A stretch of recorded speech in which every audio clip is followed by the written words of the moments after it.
جی ظہیر صاحب، بات کا آغاز آپ سے کروں گا۔ اسلام میں غیر مسلم جو لوگ ہیں ان کے کیا حقوق ہیں؟ بسم اللہ الرحمن الرحیم۔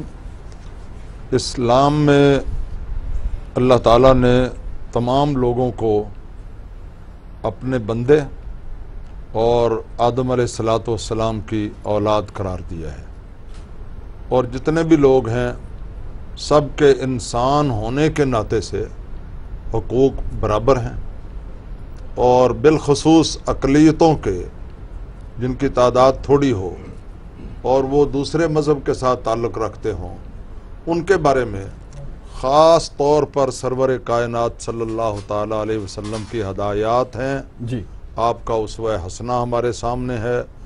آپ نے ان لوگوں کے ساتھ ساری زندگی بھی کسی ایک بھی غیر مسلم کے ساتھ کوئی غلط سلوک نہیں کیا، بلکہ اس کی ہزاروں مثالیں ہیں کہ جو بھی غیر مسلم ہوا یا جو بھی ہوا، جب اس کو تکلیف ہوئی ہے تو رحمت للعالمین نے اپنی رحمت للعالمین کا اور خلق عظیم کا ہی مظاہرہ کیا ہے، سبحان اللہ۔ اور دوسروں کی طرح مسلمانوں سے بھی بڑھ کر ان کے حقوق کا خیال رکھا گیا ہے۔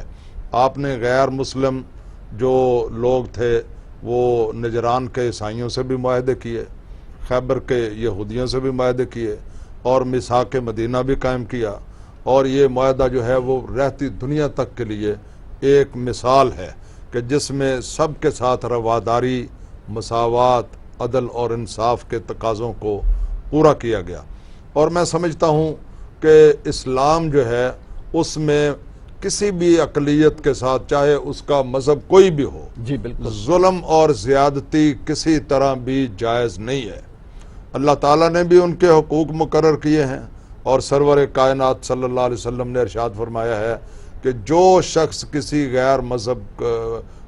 غیر مسلم آدمی کو، اقلیتی آدمی کو کوئی نقصان پہنچائے گا یا اس کے ساتھ ظلم اور زیادتی کرے گا، کل قیامت کے دن اللہ کی عدالت میں اس کی وکالت جو ہے مظلوم کی، وہ میں اپنے امتی کے خلاف کروں گا۔ اللہ۔ تو اس سے بڑھ کر میں سمجھتا ہوں اور کوئی دنیا میں مثال موجود نہیں ہے۔ ویسے یہ دونوں چیزیں میں نے عرض کی ہیں، اور آخر میں میں یہ عرض کرتا ہوں کہ 1400 سال کی ہماری تاریخ میں کبھی بھی مسلمان فاتحین نے اور مسلمان حکومتوں نے اقلیتوں پر ظلم اور زیادتی نہیں کی ہے۔ ماشاءاللہ۔ انفرادی واقعات ہو جاتے ہیں اور ان میں پھر ان کا تدارک کیا جاتا ہے۔ تو میں سمجھتا ہوں پاکستان میں آج بھی جتنے حقوق اقلیتوں کو حاصل ہیں، پوری دنیا میں کسی جگہ پر حاصل یہ بہت بڑی خوبصورتی ہے۔ ہاں جی۔ جی ڈاکٹر